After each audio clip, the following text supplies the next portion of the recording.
Hey everybody, this is Minion Soldier, and today we have a very special episode. I have been taught how to read the roadmap. Someone took the time to show me what I was doing wrong. And now I'm going to relay that information onto you as a bit of a community service, if you will. Now, you may notice that this is our general roadmap here, and of course our old friend, the A2 Hercules. Now, of course, under teams, we have 2 disciplines assigned. However, disciplines are not teams, because teams are not viewed under teams. Teams are actually viewed under deliverables, and teams is for disciplines, and disciplines the same as teams. Now, you may think that something may only appear here. You know, certain other disciplines, like let's say, design and engineering. Design and engineering appear under miscellaneous support, but these are disciplines, these are not teams. In order to view teams, you actually have to go into the deliverable view. Once you go into the deliverable view, all of a sudden you realize that our friends, the Hercules Starlifters, are all being completed at the same... Oh no, wait. The vehicle experience team, which is concurrently working on both the Hercules C2 and the Hercules M2, is not working on the A2, and in fact that's the only thing that's holding up the A2 from being deliverable in Q2. Because once again, you have to remember that if you want to look at this, the teams are under deliverables. The teams aren't under teams. The teams are under deliverables. Disciplines are under teams because teams are under deliverables, not under teams. It's all perfectly logical. Horse shit. Now, I hope I did a good job of dramatically retelling that moment when we open up the Hercules tree, or the Hercules under the teams. And you actually see that, it actually is going to be done ahead of schedule.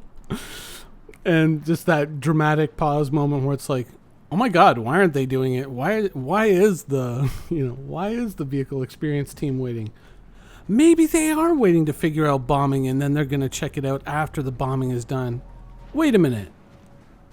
How often do you actually end up blundering into being right in your videos? And this is like more often than I like to admit. Anyways, thank you. But, yeah. And one of the things I kind of raised in that video was the idea of just going and bombing somebody on a landing pad. Because obviously, when you sit down and think about it, if you have a player who's willing to take all the heat, you could kind of use a place like Grim Hex as a base. And let's say we had certain mechanics like a more robust salvage system or tractor beams that could grab multiple packages at once. You could actually stand to make a little bit of money griefing people on landing pads when they're going to pick up cargo and whatnot. You have a few people out there scouting, looking for people who are hitting up landing pads. It's like, oh, there's somebody right here. And, it does kick open some interesting doors, and it also kind of creates some problems, right? Because this kind of comes to the problem, and you'll probably recognize like a bit of this footage. This is more unedited, but this is me kind of doing some bunker missions from a couple of weeks ago. When you get down on the ground as a pilot, whether you're picking up cargo or you're doing insert mission X, you end up, your strength level as a player when you're outside of a ship is an order of magnitude lower than your strength level when you're in a ship. The things that you can do with a ship at your command are infinitely more powerful than what you can do as a singular player. Now, of course, someone could argue, oh, I can run into somebody else's ship with a grenade and, blow up the power core. True.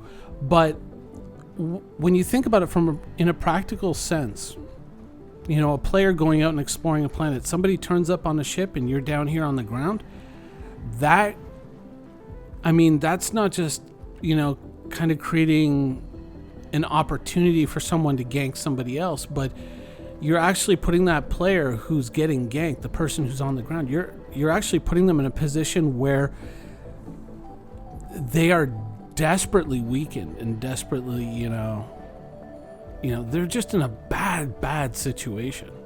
It would be, to use a classic MMO experience or equivalent, it would be like me going around as a level 60 rogue hunting down Alliance players at level 10 in Elwyn Forest who happen to have war mode on.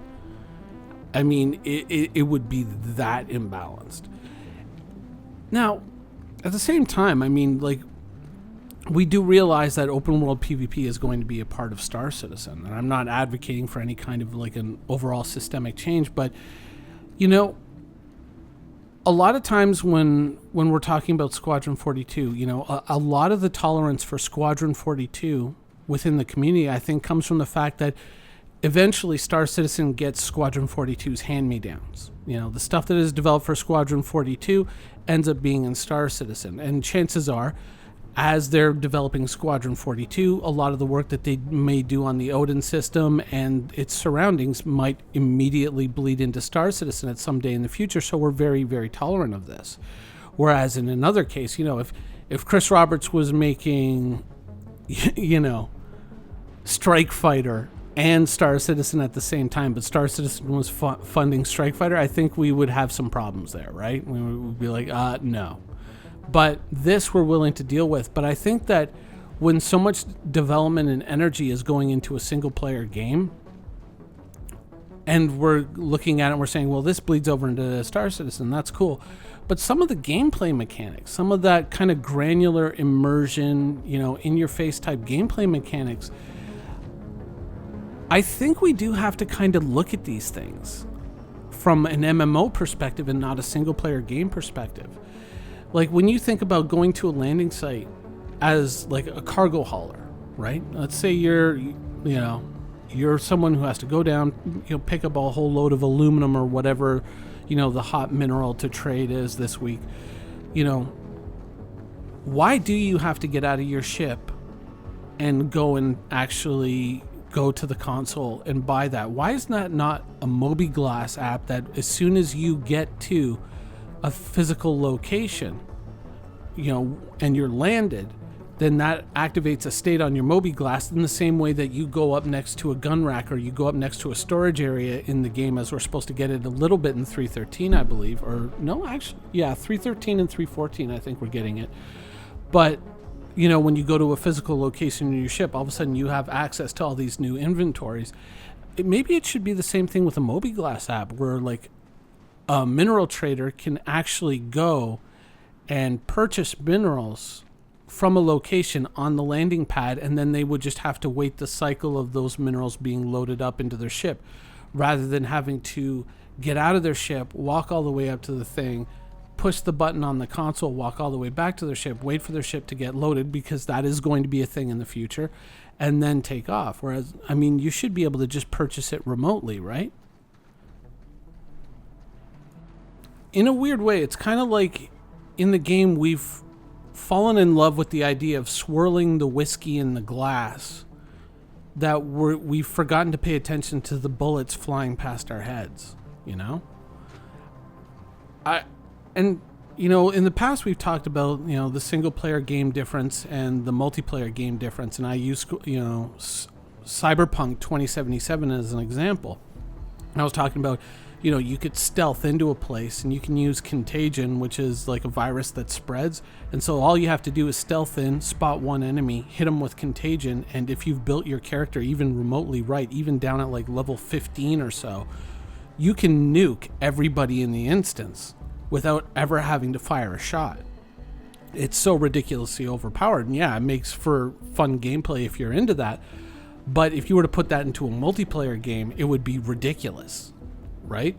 And I think that we have to kind of look at Star Citizen and realize that Star Citizen and Squadron 42, it's not just a question of these are two separate campaigns in the same universe, but I think we have to recognize that in order for these games to exist as they're intended to exist, they're very different games.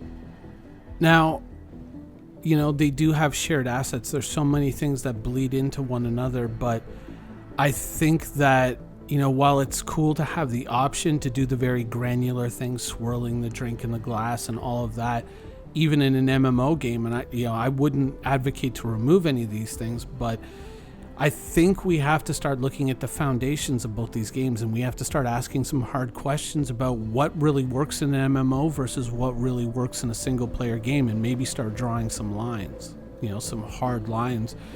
because,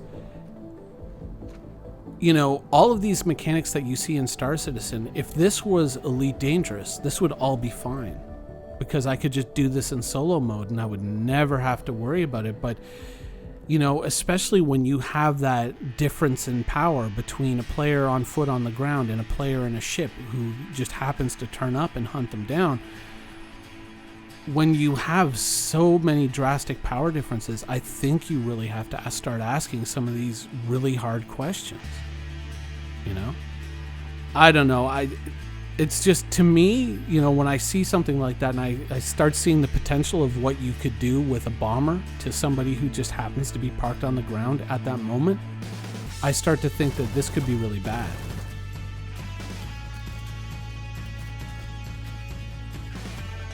Thank you for watching. So if you want to keep up with the latest and greatest in Star Citizen and Squadron 42's development, please follow us on our social media channels. See you soon.